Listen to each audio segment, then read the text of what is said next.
Siapa yang lagi jenuh hari-hari ini? Ya, jenuh apa ya, hidup, jenuh bekerja, jenuh berumah tangga, jenuh.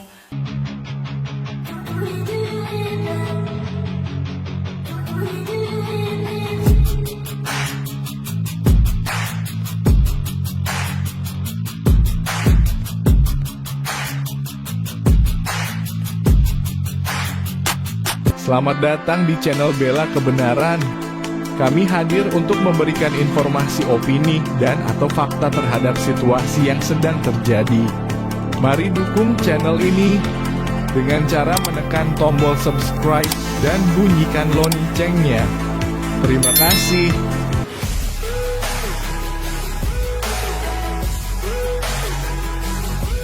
Kita ada di tema hari ini adalah tentang mengatasi kejenuhan. Siapa yang lagi jenuh hari-hari ini? Ya, jenuh apa ya, hidup, jenuh bekerja, jenuh berumah tangga, jenuh. Ya, enggak ada yang jenuh? Kalau gitu mari kita tutup dalam doa. Enggak usah khotbah Pak, orang mereka enggak ada yang jenuh kok satupun ini ya. Saudara, namanya kejenuhan itu, manusia itu merasa jenuh itu hal yang normal. Saudara nggak mengakui jenuh aja, ya itu karena saudara pencitraan. Saya tahu. Ya, saya pernah jenuh nggak? Pernah.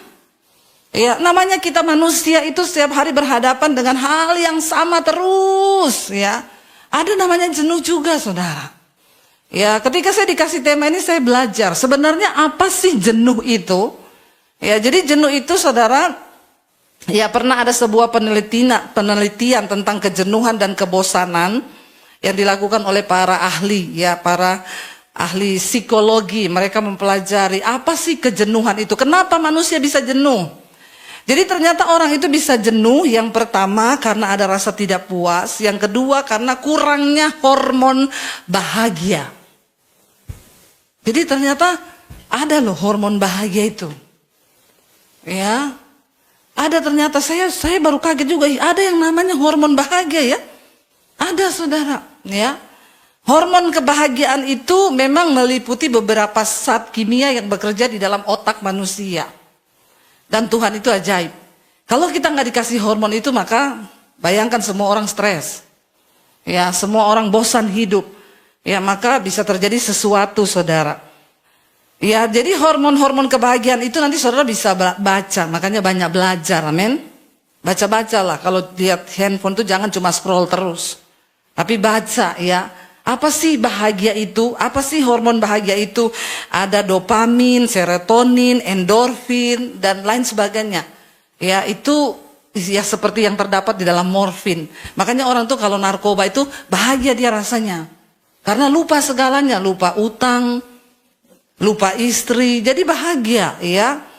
Nah, saudara, kita bisa mengusahakan hormon bahagia itu dari luar, bisa. Dengan cara apa? Olahraga, ya. Ternyata olahraga itu bisa meningkatkan, ya. Tapi itu sifatnya eksternal loh, yang dari luar loh, nggak bisa diutamakan, ya. Nanti kalau kebanyakan olahraga, rohaninya nggak dibangun, ya itu jadinya pura-pura bahagia. Ya, pura-pura bahagia capek nggak? Capek, ya. Lebih capek dari pura-pura kurus. Ya, jadi tidak usah pura-pura ya, biarlah bahagia itu mengalir dari dalam. Tapi bisa orang mengusahakan hormon bahagia itu naik, bisa lewat olahraga. Ya. Kalau saudara ikuti Instagram saya kemarin, saya boxing, saudara. Jangan coba-coba dengan saya. Ya, karena itu ada petinju, ya, kelas dia dulu kayaknya menang se-Asia ya, namanya Andre itu.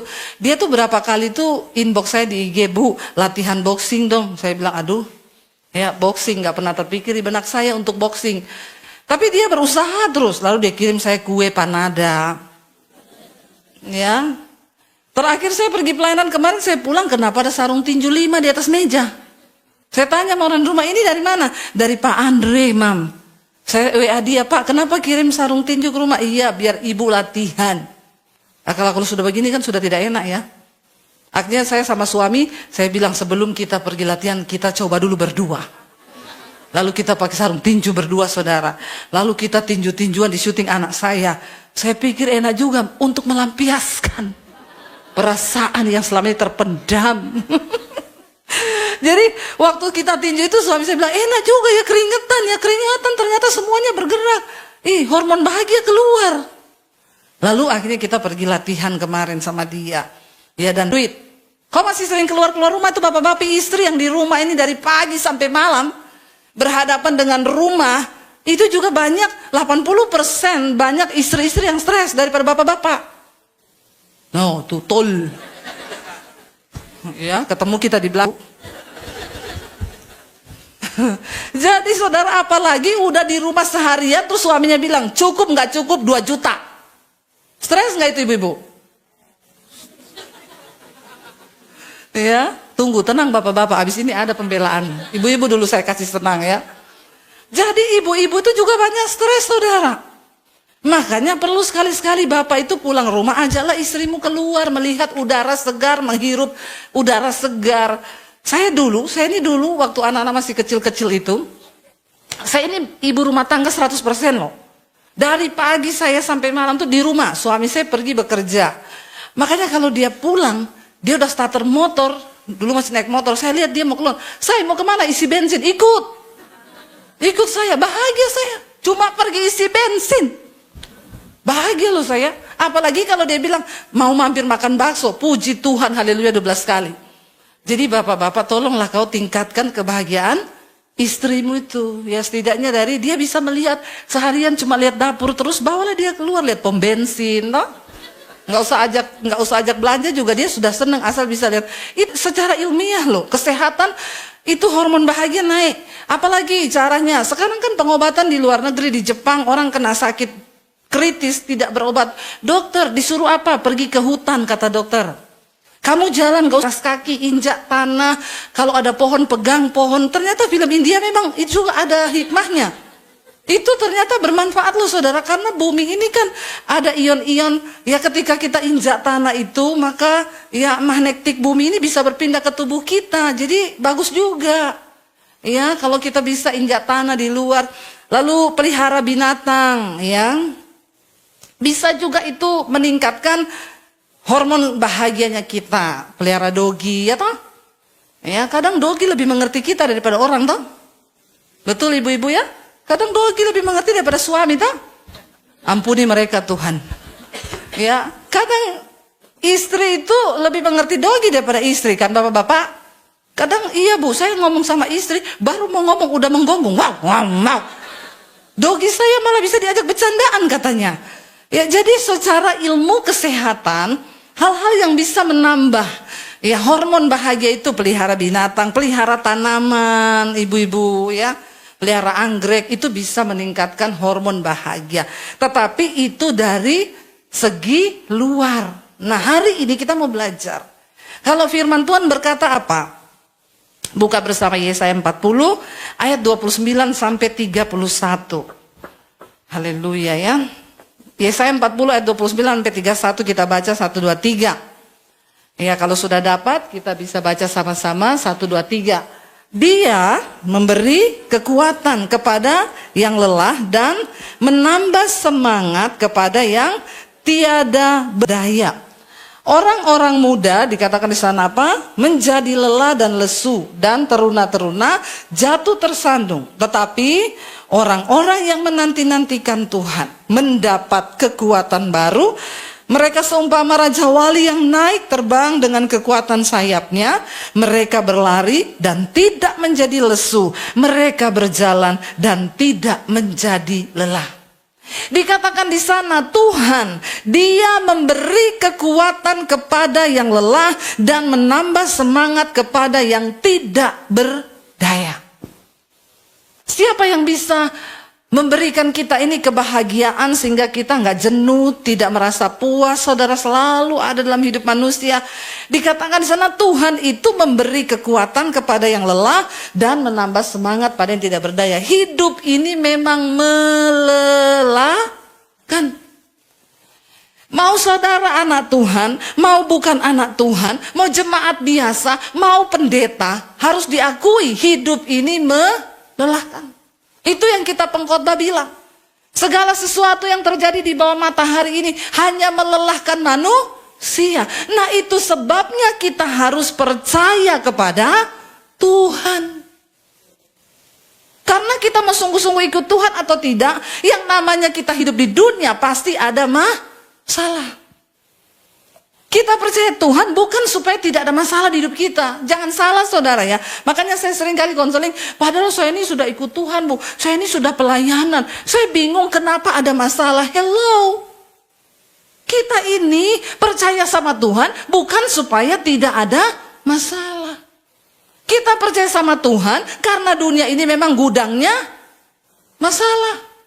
Saudara, kenapa kita ikut Tuhan? Karena di hidup ini banyak masalah.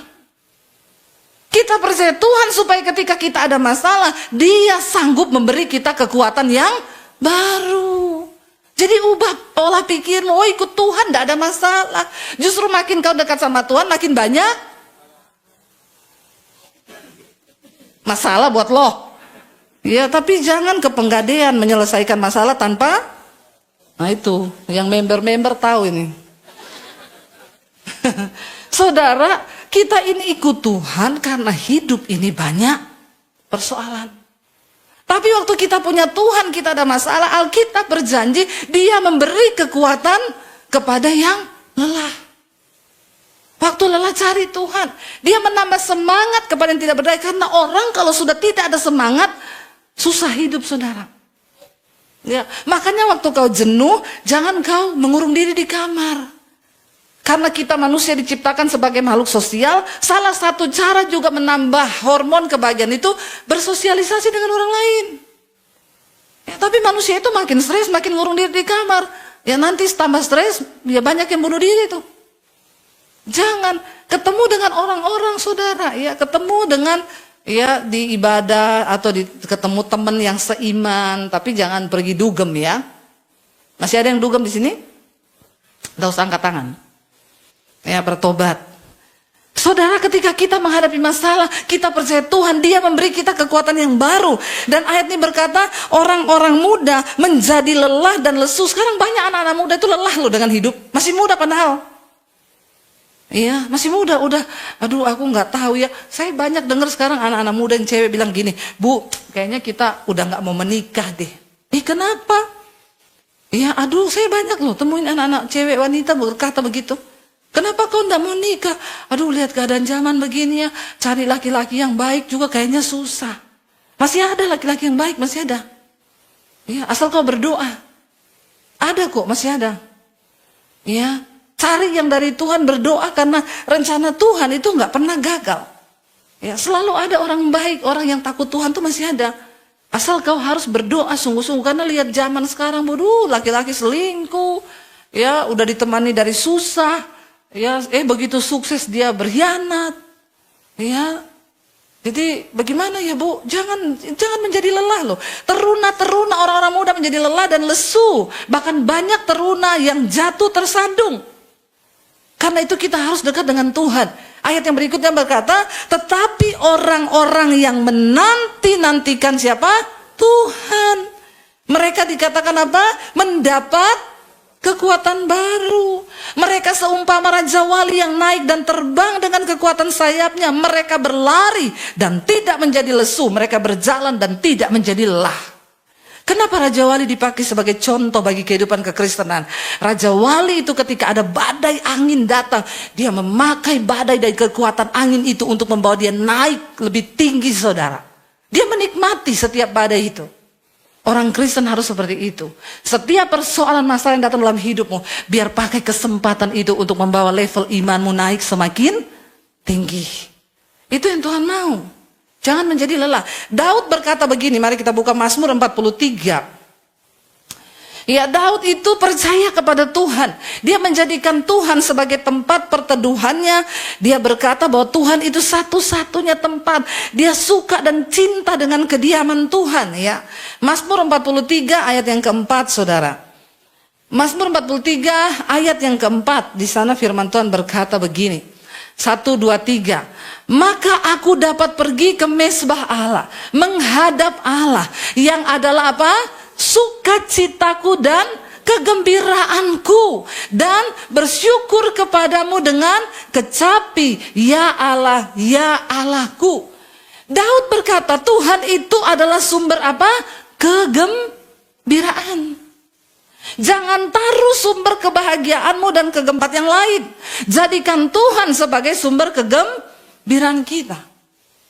Karena orang yang jenuh itu stres, saudara. Kenapa banyak orang pukul orang? Ya, karena dia nggak bahagia. Tapi waktu kita bahagia, kita cukup. Ya, maka kita bisa bersyukur bahkan dalam lembah kekelaman.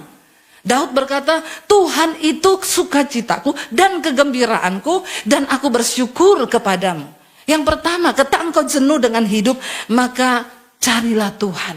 Amin. Daud merasa bahwa tempat kediaman Tuhan, hadirat Allah itu cukup memenuhi kehidupannya, dan itu menjadi sumber sukacita dan kegirangan. Saudara, saya juga sering merasa jenuh loh. Ya, contoh, kalau saya ini baru pulang, kemarin pelayanan khotbah 6 kali di Solo, setelah itu saya mampir ke sekolah Alkitab di Bandungan, saya ngajar 4 hari full di sana. Pulang baru sampai di Jakarta, suami saya bilang, ayo saya syuting. Rasanya capek, rasanya ada kejenuhan, rasanya mau terjebak dalam rutinitas seperti itu. Tapi saya cepat-cepat ketika sudah mau jenuh, saya mencoba untuk mencari Tuhan, mengingat betapa Tuhan itu baik. Waktu saya mulai mau lelah, sebelum saya berkata-kata, saya ingat Tuhan. Ya, saya naikkan pujian, saudara. Jadi saya kadang kalau nyanyi itu saya lagi berperang melawan diri sendiri. Ya, yang mulai merasa jenuh, mulai merasa bosan, mulai merasa capek, kayak gini terus tuh capek. Ya, makanya banyak pendeta bilang, aduh, ya rasanya kita ini kalau terjebak dalam rutinitas, sebenarnya nggak ada seperti itu. Kalau engkau mau dekat dengan Tuhan, menjadikan hadirat Tuhan sebagai sumber sukacita dan kegembiraanmu, makanya semuanya akan jauh berbeda. Orang tanya sama saya dan suami, Bapak Ibu tuh nggak pernah healing ya? Lo healing kita tuh pelayanan. Justru kita 2-3 hari nggak pelayanan, rasanya kayak mau stres. Ya, kami menemukan Tuhan ya sebagai sumber sukacita. Ketika saya lelah, suruh syuting lagi, udah mau capek, saya nyanyi. Aku ada hari ini karena Tuhan baik dan teramat baik bagiku. Semua yang ku alami bersamamu ku lewati. Indahnya kasih Tuhan seperti pelangi sehabis hujan. Kadang-kadang air mata netes, saudara. Saya menyadari bahwa saya masih ada hari ini, itu semua karena anugerah Tuhan. Terima kasih Tuhan, yang tadinya mau jenuh, yang tadinya mau bosan, jadi bersyukur, terima kasih Tuhan. Dan hadirat Tuhan menjadi sumber kegembiraan dan sukacita kita. Makanya ayat berikutnya, ayat 5, Daud berkata begini, saudara. Mengapa engkau tertekan, hai jiwaku, dan mengapa engkau gelisah di dalam diriku? Orang yang jenuh, yang bosan, itu jiwanya sedang tertekan. Kita harus bertanya dan memerintahkan kepada jiwa kita. Lalu Daud berkata saat dia jenuh, dia bosan, dia tertekan, dia bilang sama jiwanya apa? Berharaplah kepada Allah. Sebab dia bilang apa? Aku bersyukur lagi kepadanya, penolongku, dan kata-kata bersyukur lagi, itu sesuatu banget, saudara. Daud berkata, aku bersyukur lagi kepada Tuhan. Di saat jiwa kita merasa jenuh, rasanya sulit untuk bersyukur, tapi Daud memerintahkan jiwanya dan berkata, aku bersyukur lagi kepada Tuhan. Yang kedua, bagaimana kita bisa mengatasi kejenuhan dalam hidup? Banyak-banyak bersyukur. Apa yang perlu kita syukuri dalam hidup ini? Satu hal yang terbesar yang seringkali kita lupa untuk kita syukuri, yaitu hidup ini, saudara. Kita masih hidup itu puji Tuhan, haleluya 12 kali loh. Amin. Kita sehat itu puji Tuhan. Apa yang patut kita syukuri? Hidup ini patut kita syukuri. Setiap hari bersyukur, Tuhan aku bersyukur buat suamiku walaupun dia pelit. Ya, enggak apa-apa ibu-ibu, syukuri suamimu. Ya, karena ketika kau bersyukur itu mendatangkan berkat. Ya, siapa tahu suamimu diubahkan Tuhan, toh? Bapak-bapak, aku bersyukur Tuhan buat istriku walaupun dia cerewet. Ya, tapi istri itu cerewet untuk kebaikan bapak-bapak loh. Amin enggak ibu-ibu? Ibu-ibu ini selalu benar. Tidak pernah salah. Ya. Ibu-ibu itu cerewet untuk kebaikan bapak-bapak. Ya. Jadi mari kita mulai belajar bersyukur. Syukuri anakmu, syukuri suamimu, syukuri istrimu. Hal-hal yang kadang-kadang sepele, tapi itu menjadikan hidup ini berarti, saudara. Iya. Sampai satu kali, ya saya pernah khotbah juga kan, ada ibu yang ngomong, Bu, saya mau ngeracun doginya suami saya itu. Suami saya itu lebih sayang dogi daripada sayang istri, Bu. Saya bilang, kenapa begitu? Nggak tahu. Kalau pulang kantor, Bu, nggak masuk rumah, belok ke kiri, masuk ke kandang dogi. Saya bilang, ibu jangan diracun doginya, mending ibu belajar dari dogi. Coba sekali-sekali ibu intip itu di kandang dogi, itu bapak ngapain sama dogi? Saya bilang, soalnya setahu saya, Bu, saya itu punya dogi. Saya kalau pulang dari luar kota, ya dia baru dengar mobil, itu di dalam rumah sudah teriak-teriak, udah lompat-lompat. Ketika saya masuk, dia peluk saya, dia ciumi saya, itu dogi, Bu. Lah sekarang ibu belajar daripada ibu racun itu dogi, mending ibu belajar dari dogi. Kalau suami pulang, ibu bertingkah seperti dogi itu. Ciumi suamimu, ya peluk, ya gantungan ke suamimu, saya bilang. Ya coba dia pulang ya, ibu memang berdiri memang di depan pagar sebelum dia belok kiri. Ya, ke kandang dogi. Saya yakin kalau dia melihat istrinya seperti itu, luar biasa. Soalnya selama ini kalau suami pulang, ya bukannya disambut dengan sukacita. Halo Pak, diciumin enggak? Bawa enggak? Suami lagi capek, pulang istri menggonggong. Bagaimana suami mau betah di rumah? Jadi jangan ya, mari kita belajar bersyukur. Syukuri hidup kita, syukuri rumah tangga kita, syukuri suami, syukuri istri, amin. Waktu kita mulai belajar bersyukuri pekerjaanmu, saudara. Ada orang yang bosan, tapi coba kau lihat, ya pekerjaan yang sedang engkau jenuhi hari ini, banyak sekali orang yang pengen di situ. Waktu kau bosan dengan pekerjaanmu, ingat bahwa ada begitu banyak orang di luar sana yang sedang kehilangan pekerjaan. Ingat bahwa ada begitu banyak orang di luar sana yang sedang mencari pekerjaan dan mereka belum menemukan. Syukuri pekerjaanmu karena dari situlah Tuhan memberkati. Kita hidup harus bekerja cari uang. Karena hidup ini butuh uang, gak dibawa mati. Memang, mana ada orang mati pakai duit. Yang pakai duit itu orang hidup. Ya. Tapi jangan mata kita tertuju kepada uang. Soalnya kalau gak ada uang, hidup ini repot, saudara. Bikin susah orang, bener enggak? Ya, kalau gak utang, pinjam, gak bayar. Ya, numpang makan. Saya dulu pernah merasakan gak ada uang, saya pernah merasakan itu. Tapi puji Tuhan saya nggak pernah minta uang, saya nggak pernah pinjam uang. Ya, saya tidak pernah datang sama orang karena saya tahu saya ini hamba Tuhan. Waktu saya pinjam uang sama orang, saya sedang mempermalukan nama Tuhan. Tapi orang nggak ada duit itu nggak enak. Ketika sekarang saya diberkati Tuhan, ya puji Tuhan, ya saya bekerja hari ini. Kerja saya apa? Ya kalau pulang tuh syuting loh 2 hari, sehari itu 2 kali tayang di YouTube. Ya saya digaji dari YouTube, saudara. Ya. Kalau saya mau capek, saya ingat Tuhan, saya mau bekerja giat untuk Tuhan dan memang harus bekerja. Sekarang saya diberkati dari YouTube. Lewat berkat yang kami terima, kami bisa berbagi dengan puluhan hamba Tuhan di desa-desa. Bisa bantu bangun gerejanya, bisa menyekolahkan anak-anak di sekolah misi. Itu kan semua dampak dari hidup kita kan. Kenapa kita harus bekerja? Kenapa kita harus giat? Jangan pernah jenuh. Karena lewat hidupmu akan banyak orang yang mengalami berkat Tuhan, saudara. Jangan bosan, kerja. Karena Alkitab bilang orang yang tidak bekerja tidak boleh makan. Ya, saya pernah merasakan dulu ndak enak hidup ndak punya uang. Ya, mau pinjem malu tapi juga kadang ndak makan. Ya udah puasa terpaksa, saudara. Ya, berharap ada yang ngajak makan. Karena memang nggak bisa makan dulu. Tapi hari ini, ayo kalau engkau mau jenuh dengan pekerjaanmu, bilang Tuhan, ampuni aku bersyukur karena di luar sana banyak orang yang nggak dapat pekerjaan. Tapi pekerjaannya yang halal. Jangan simpanan, no. Ani-ani, yes. Jangan ya bertobat kalau pekerjaannya begitu ya. Itu nggak halal. Ya itu berdosa. Tapi kalau selama kita bekerja benar, bekerja giat, ya ayo kita sungguh-sungguh. Jangan pernah jenuh dengan hidupmu. Kalau engkau mulai jenuh dengan pernikahanmu, saudara, coba ingat-ingat dulu hal-hal yang membuat kau jatuh cinta. Banyakkan waktu untuk pergi berdua dengan suami, ya, dengan istri. Supaya kita ini jangan jenuh. Kalau sudah jenuh itu bahaya. Karena Alkitab berkata, kita sudah baca tadi, Tuhan berkata bahwa Dia akan memberikan semangat kepada orang yang letih lesu dan tidak berdaya. Harus ada semangat dari dalam diri kita. Siapa yang bisa menyemangati diri kita? Ya diri kita sendiri. Kau mau bangkit atau terpuruk, di luar sana gak ada orang peduli, saudara. Yang harus peduli dengan diri kita, kita.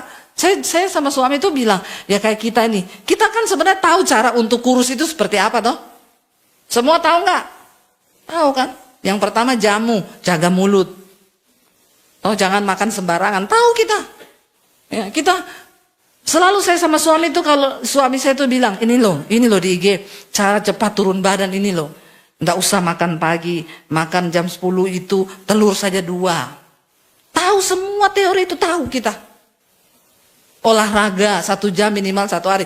Tahu kita teorinya, tahu. Tapi semangat dari dalam diri untuk melakukan itu kan harus ada semangat toh. Ya, kalau kita nggak semangat ya nggak bisa.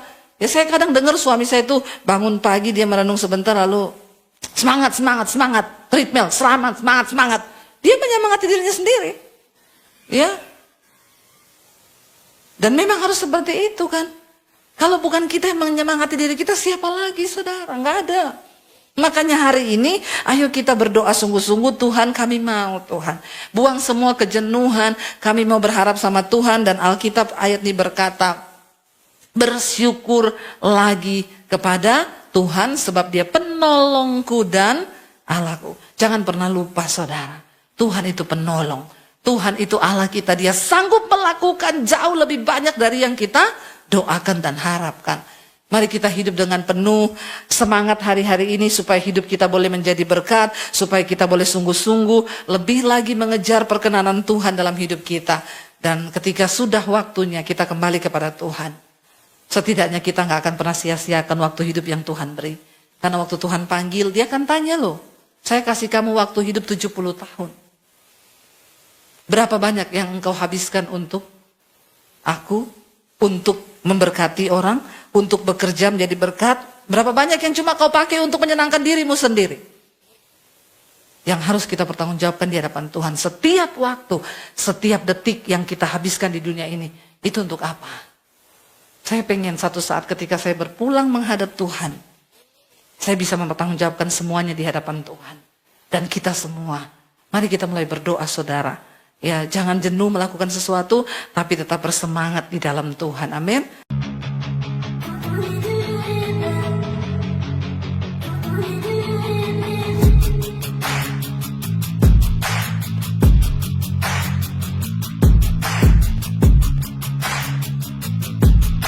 Terima kasih sahabat sudah menyaksikan tayangan kami hari ini. Tuhanlah yang membalas dan memberkati kita semua. Apabila sahabat diberkati, marilah kita dengan murah hati untuk share video ini kepada teman-teman kita yang lain, kepada grup-grup keluarga dan sebagainya. Dan jangan lupa meninggalkan komentar di bawah video ini, serta menekan tombol subscribe video kami, sehingga sahabat tidak ketinggalan video-video terbaru dari kami. Terima kasih. Tuhan Yesus memberkati kita semua. Dan dengarkanlah firman Tuhan singkat ini. Mintalah maka akan diberikan kepadamu. Carilah maka kamu akan mendapat.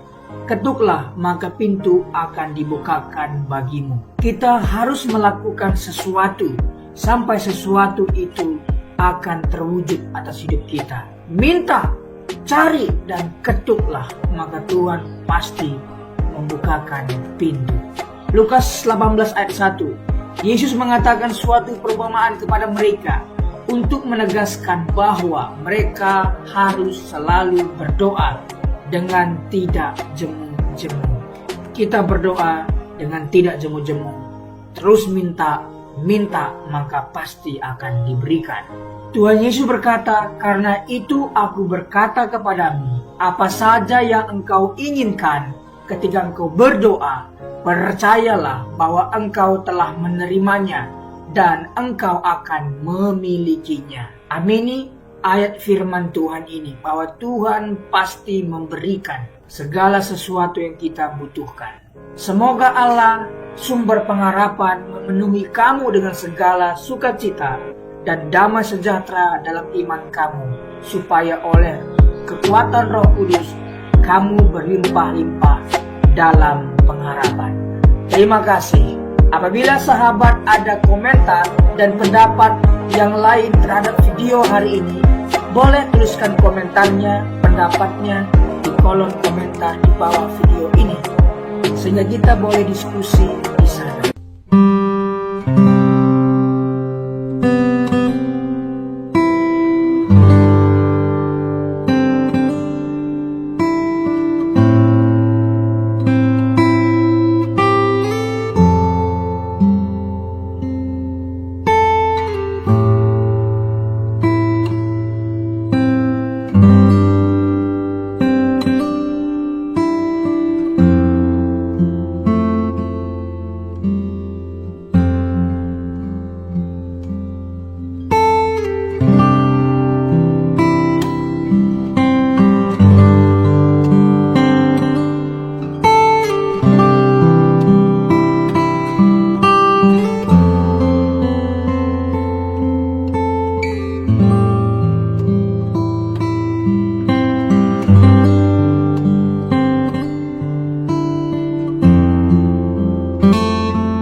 kasih.